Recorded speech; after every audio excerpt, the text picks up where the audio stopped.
Joining us on the news this hour, I'm Nifemi Oguntoye. The presidency has released pictures showing ongoing renovation at the presidential villa to buttress its position on why President Muhammadu Buhari is still operating from the Defense House. This is the aftermath of suggestions that the president was staying away from Asarok on the advice of spiritualists from Senegal. Presidential spokesman Garba Shehu had in a statement described the claims as baseless and unfounded. He maintained that ongoing renovation of the presidential villa is the cause of the delay, not spiritual advice from Marabout.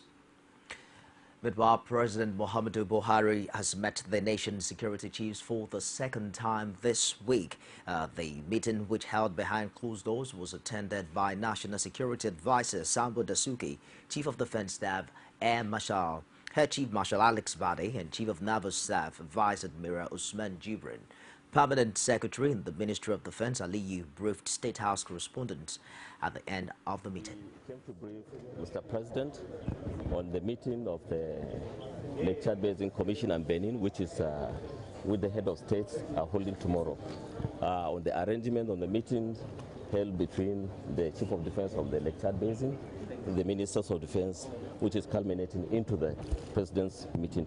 Senators lawyer to the Senate President Bukola Saraki are insisting that President Muhammadu Buhari could not have summoned the meeting at the same time the 8th National Assembly was to be inaugurated, and this was the explanation for showing up at the complex rather than attending a meeting at the International Conference Center. They also argue that there were at least 74 senators at the chamber of the day Saraki emerged as Senate President. Spokesman for the group, Dino Malaya, said at a news conference shortly after plenary that the inauguration and subsequent election was in line with due process. Sent a proclamation letter to the National Assembly, and in that proclamation letter is stated categorically that the proclamation of the 8th Senate will be done at 10 a.m. At 10 a.m. of the 9th of June 2015. How can Mr. President, that we know, in one hand send a letter of proclamation to the National Assembly, and in the other hand call for a meeting at the International Conference Center?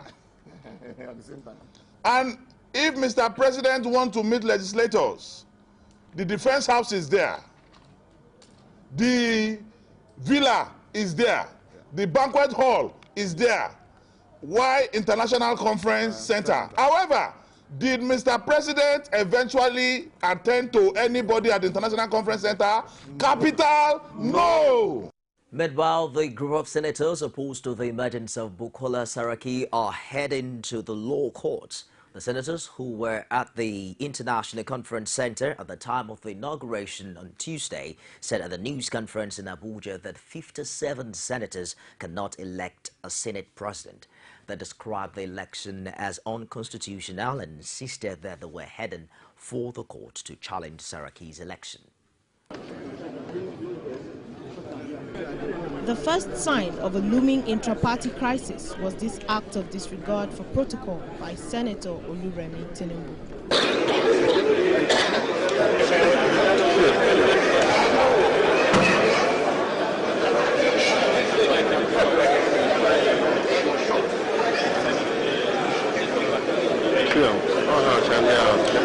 This was soon followed by protestation by members of the Lawan group on the manner of Saraki's emergence. Did the Constitution says that you must do it at so-so time? Did the Constitution say so? So there is discretion in it. So if there is no quorum in it, so many times we come to the chamber, we'll sit down and we'll have to wait for some members to come because we don't have quorum. In driving for a united Senate, it will be reasonable to accommodate. If the desire is not to accommodate, but wherever anyone has advantage, he uses it maximally. There was a counter-position, even though the Senate was not prepared to entertain the Lawan group's position. I hereby stand to second the motion ably moved by the Deputy Senate President, and so second. The group later addressed the press on their grievances and their intention. Many senators came there after the event was done. And the most important aspect of electing any presiding officer of the Senate revolves around nomination. Every senator eligible must be present when nomination is made and closed. So when 53 senators are outside and you close nomination, definitely quorum has not been formed. This is the first time we are witnessing this sad event that took place yesterday. In 2007, all of us were present. In 2011, all of us were also present. Yesterday, only 57 or 56 were present. That is most unprecedented in the history of the Senate of the Federal Republic of Nigeria. The Senate, however, insists that President Buhari did not summon a meeting of APC senators. It also dismissed claims that Saraki's emergence was not in line with constitutional provisions. On the issue of quorum, it is very clear, very, very clear. This is the standing orders of the Senate of the Federal Republic of Nigeria. Order 10 is clear. Order 10.1. The quorum of the Senate shall be 1/3 of the members of the Senate. I know go school. Please, 1/3 of 109 is what? 38. 1/3 of 109 is what? 38. And we had 76 people in attendance yesterday. I don't understand though.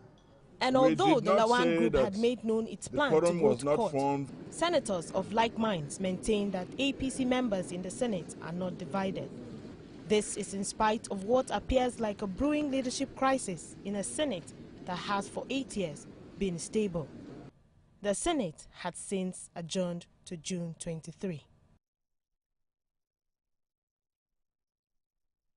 Meanwhile, the senators formally denied that the former Senate President David Mark is now the Senate leader. Senator Dino Malai made this clarification at a news conference at the National Assembly complex. He explained that the former president was only singled out to be sworn in separately as a mark of honor. There was a misrepresentation yesterday on NTA,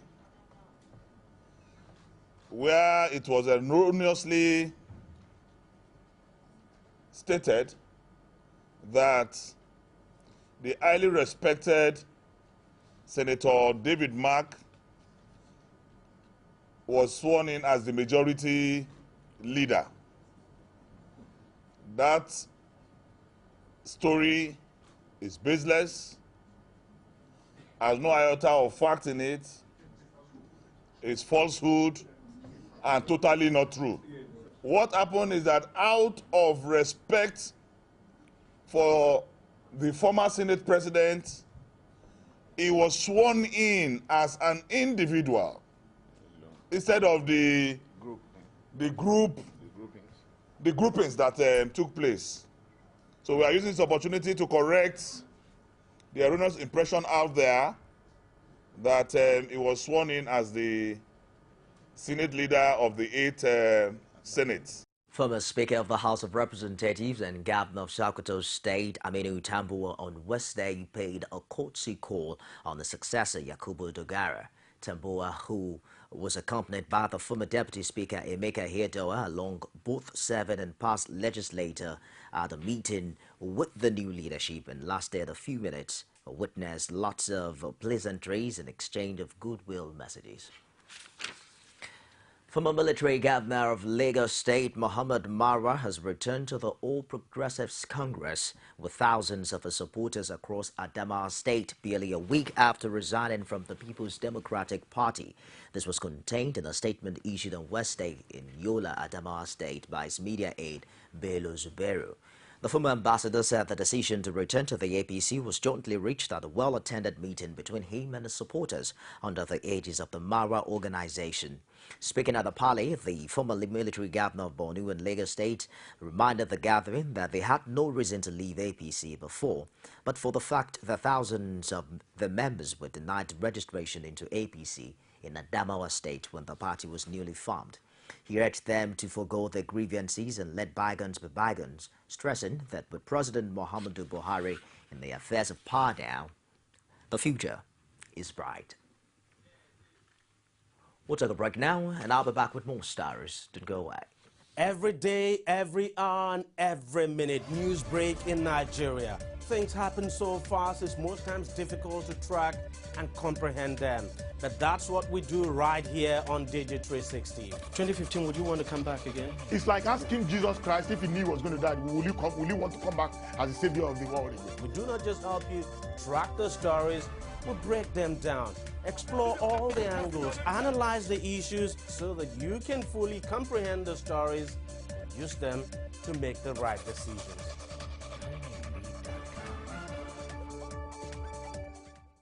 Welcome back. You can get all of our top stories on any of our social media platforms. On Facebook, it's facebook.com/CoreTV News. Our Twitter handle is at CoreTV News NG, and we're streaming live on YouTube as well. It's youtube.com/CoreTV, leave a space at news. Moving on now, the 7-month salaries owed Osun workers by the state government is beginning to take its toll on the residents of the state. Apart from the striking back to pawn by the workers, traders in various markets in Osun State are also now resolving to unintentionally go on strike due to low patronage. And this, they say, can only change if and when salaries of the striking workers are paid by the state government. Our correspondent, Rashid has details. It is no more news that the Osun State government is owing its workers 7-month salary arrears. Aside series of protests which later led to indefinite strike by the workforce, the effect of unpaid salaries are felt in all sectors of the state economy, especially for market women and traders with low patronage. Most of them decry low commercial activities in the market, grossly attributed to inability of the government to pay the striking workers. People are complaining there's no market because they say government didn't pay the workers. The total workforce of the Osun State Civil Service is about 20,000, and in states like Osun, which have little or no industry, the civil service is the mainstay of the state economy. According to these lamenting traders, Aregbesola should hearken to the calls of the workers. All these workers you are seeing are borrowed and are heavily indebted. They have had some who borrow up to 12,000 naira. Our advice is for Governor Aregbesola to pay the workers for us to have a pleasant celebration. While the state government have appealed to the striking workers for patience, the workers are insisting their demand must be met. Rashid, CoreTV News, Osogbo. The organized labor in Plateau State on Tuesday announced the suspension of the industrial action backed upon by the Nigeria Labour Congress, the trade union, and other affiliate unions in the state to protest the non-payment of salaries and other entitlements by the outgoing Jonah Jang administration. The workers were particularly not happy and have decided to down tools due to the non-payment of 6 to 7 months' salary by the immediate past government. However, following appeals from the Governor Simon Lalong administration, the workers on Tuesday were directed to resume work on Wednesday. It was also gathered that Lalong has promised to pay 2 months of the salary arrears of workers within this week. The state chairman of the NLC, Comrade Ibrahim Bansay, said the NLC was taking Lalong by his word in the hope that he would pay part of the salary arrears as promptly as he had promised. And now to Edo State, where more than 3,000 protesters from 14 local government area councils are demanding the payment of their unpaid salaries running into several months. The angry staff, decked in black clothes, protested round major streets of Benin City while carrying placards inscribed with all manner of wordings and chanting solidarity songs. The protesters called on the present administration of Governor Adams Oshomole and local government commission to offset the backlog of salaries or face dire consequences.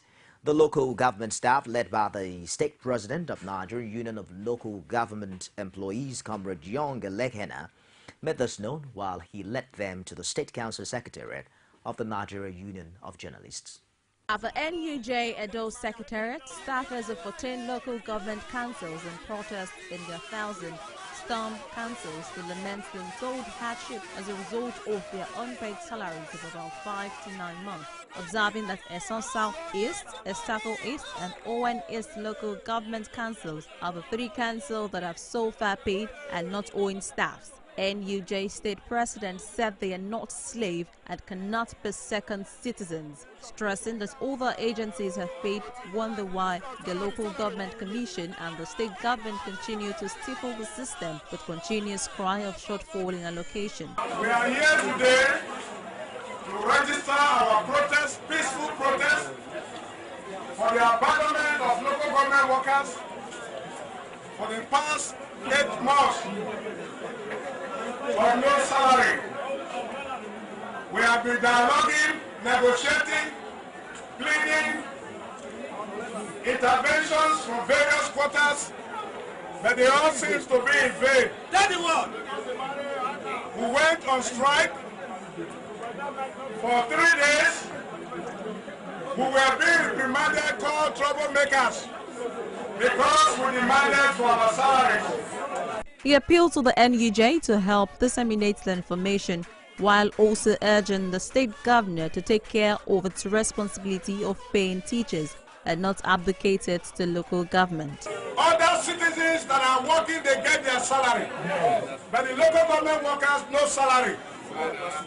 Are we second-class citizens in our own system? We want to make it clear to solve this lingering salary problem in Edo State. The state government must take its responsibility in the payment of teachers' salary.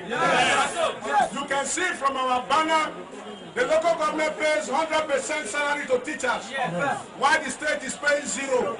The protesting local government employees later dispersed the NUJ ground to continue their protest, with a stern call to all staffs to continue the protest. Meanwhile, a Lagos-based legal practitioner, Samuel Adiola, has accused governors of state owing a worker's salary of maladministration of public funds. Adiola also blamed civil servants for persevering for too long before crying out. Omatayalo has details.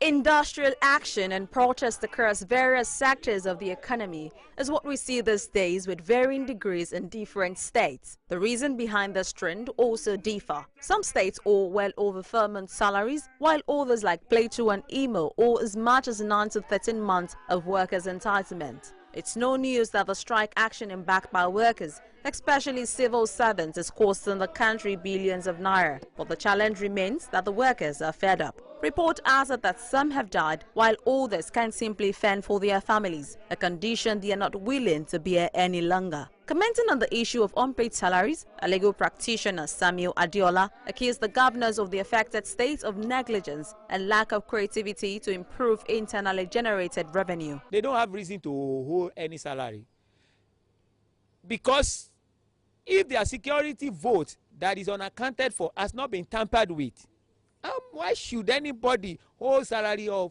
staffers? Are they not human beings? Are they not Nigerians? Are they not going to eat at all? You have allowed yourself to be held up to about 13 months. Like in Benue State, 13 months still counting. And you allow things to go on like that. The same governor will go out of his office. Does the governor don't hit? His family don't hit? Assembly Speaker was collecting 400 million naira. Security, oh God, for crying out loud. That's why I said the people of Nigeria is the problem of Nigeria. He urged public leaders and private employers to take the payment of their workers more seriously, as it remains the only mechanism to ensure workers' motivation for improved services. Omatayalo, CoreTV News, Lagos. The President, Nigeria Labour Congress, Ayuba Waba, has said that issues of poverty, unemployment and depressed wages worsened by Boko Haram insurgency require immediate global attention.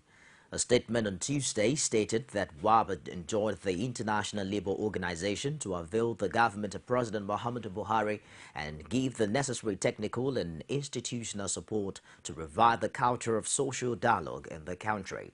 Responding to the address of the Director General, International Labour Organization, Guy Ryder, at the former session of the International Labour Congress in Geneva, WABA argued that the circumstances are curable. Well, with the Buhari administration just 2 weeks old, the lingering economic crisis that bedeviled the country before its ascension to power are still there, with many beginning to raise questions and eyebrows on what they describe as lack of an economic roadmap. Joining us now on the news at 1 is a financial and economic expert, Kayode Balogun. Thank you very much for finding. Would you say it's quite too early to criticize the economic approach of this new administration? Well, the morning usually shows the day. You know exactly what you are going to do at the point where you have to do it. Remember, the election was about 90 days ago, and there were no court cases to really stop the president from laying out his economic agenda in the last 2-3 months. 2 weeks to the government, we are yet to have a government. Only minimal appointments have been made, and the governor or the president that promised to hit the ground running is not doing so. What, in your opinion, is the implication of all of this? The implication is what you've been reading since the news started. Crises all over the country. People cannot pay salaries, and you know that basically it's based on the ripple effect. You can't pay salaries, you can't buy stuff. You can't buy stuff, the market woman cannot get money, and it goes round and round. So one ripple in the system can cause a major catastrophic element. But in working out all of these challenges, is the appointment of a minister or, a special advisor relevant? No, it's not the appointment of a person per se. It's the roadmap, basically. This is what we're going to do. This is what we're going to do about the naira. This is what we're going to do about inflation. This is what we're going to do about employment. Some governors have laid that out. That's the roadmap, which you can, of course, judge them by over a period of time. But the president has not done so. All he has said is that we are going to be firm, we are going to do it differently, we are going to be honest. All these are fine rhetorics, but in what direction you are going?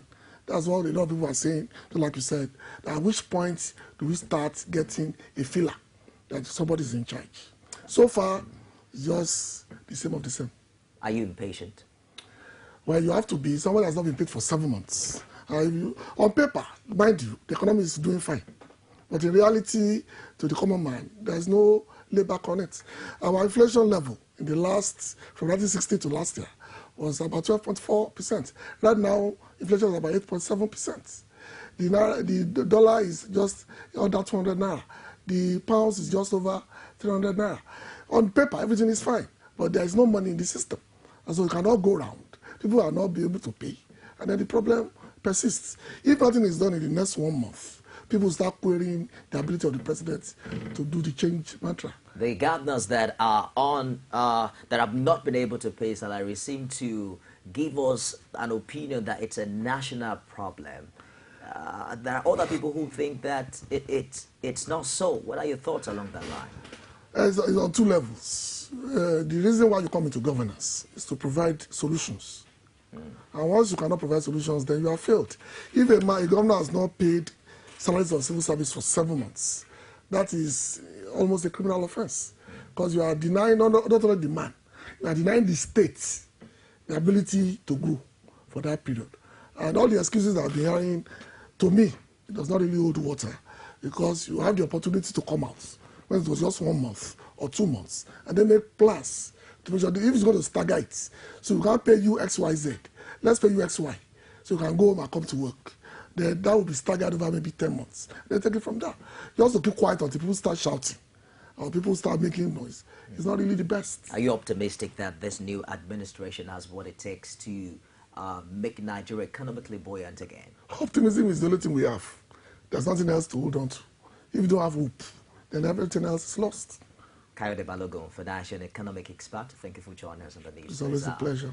Outside Nigeria now, Pope Francis has approved the creation of a tribunal to hear cases of bishops accused of covering up child abuse by pedophile priests. The unprecedented move followed a recommendation from the Pope's newly elected panel on clerical sex abuse. The tribunal will have the power to punish bishops who fail to protect young victims.